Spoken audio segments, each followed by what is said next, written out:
Hello friends, welcome to another session of a program on Technolabs. My name is Mitul and in today's session we discuss about break and continue statements. In previous session we had discussed about different kind of operators such as unary operator, binary operator, assignment operators, arithmetic and comparison operators.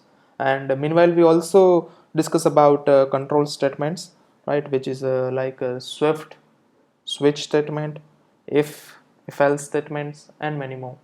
So in today's session, let's discuss about control statements on a different keyword like a break and continue. So the control statement are used in a loop to change the execution from its normal sequences. When the execution leaves the scope of all the already created objects which are created automatically in that scope.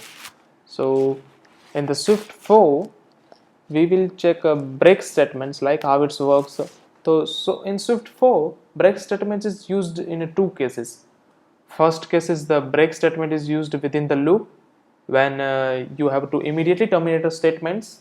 The program control resume at the next level or the next statements following the loop, right?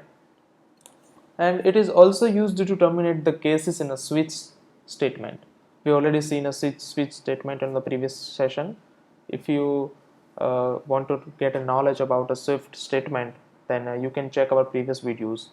So in the case of a nested loops, the break statements terminate the innermost loops and start executing the next line of the code after the block. So for using a break keyword, you just have to write a break on your control statements, and you are ready to go. So let's discuss with an example, right? So here I create one example for this, right, where you can check that I create one variable called index is equal to 10, right. I create one do while loop, repeat statements, right, and in this statements I continuously increment the index value from 1, right. Like if I have a current value is 10 and this repeat loop will be executed, the next index value is 11, so it will continuously increasing, right, by one, like 11, then after loop will be executed, then it's a 12, 13, 14, 15 and so on. So I write it down one break statements, right. I think it's a best example to understand what uses of a break, right. So here I write index is equal to 25. If the index is incremented and it arrived to the 25 number, then it will automatically break your conditions, right? And the next statement will be executed. So I think that's all about break statements. Like, let me discuss about the continue statements. So continuous statements is also a control statement are used in a loop to change the execution from a normal sequences. When the execution leaves the scope, all the already created objects which are created automatically in the scope of destroy. So in a continuous statement, Swift 5 continuous statements is used to stop currently executing a statement and start again at the beginning of the next iteration through the loop. The continuous statement is used with for loop, while loop and do while loop, right. With the for loop, the continuous statement tested the conditions and increments the portion of the loop to execute, while with a do while loop or repeat statements, the continuous statement passes the program control flow to the control statements or the condition tested, right. For using a continue condition, we just have to write it down continue keyword, right. So it's I think you know about keyword are the system allocated names where we can not use it in a variables or a functions name as an identifier. So let's take one example, right, one simple example to understand these concepts. So here I take one example, right, where I can create one variable called index is equal to 10, right. Then after I use a do while loop or a repeat statements, right. Do while loop and a repeat statement are same in a Swift programming. So index is equal to index plus 1, right? We will continuing repeat statements will follow the instruction and execute the program flow while the condition is the execution statements will be false.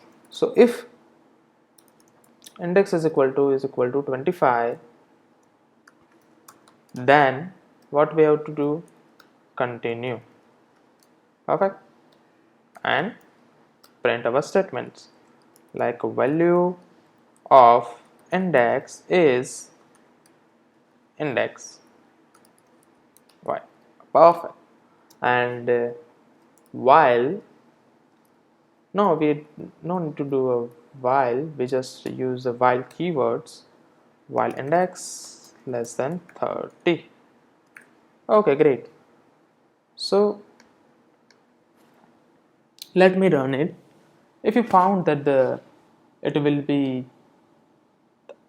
executed from the 10 to 13, right, we will create one repeat loop where we can continuously increasing our index values with plus 1, right? And if the index is equal to 25, then it will be continuous statements. We can do one more thing, which we can combine a continue and break statements, right? So in 25 index, right, when the value of index is equal to 25, then will continue these statements or this loop. And if we can do like if index is equal to 27, then we will break these conditions, right? So in this code, the loop will be only executed to 27, right? So let's discuss. It is a combination of break statements and continue statements. And here we can check that if the our index is 25, then the continue statements will be uh, going on our execution loop, and it will be when our index is equal to the value of index is equal to 27, then it will be break, right? So these statements will not be executed, right? So 26 11 to 26 index will be printed on. So that's all about today's session. I hope you enjoy this video, right? We will discuss some another things on our next session, like functions. What about Swift loops and Swift strings, functions and collections? So that's all about today's session. Thank you very much.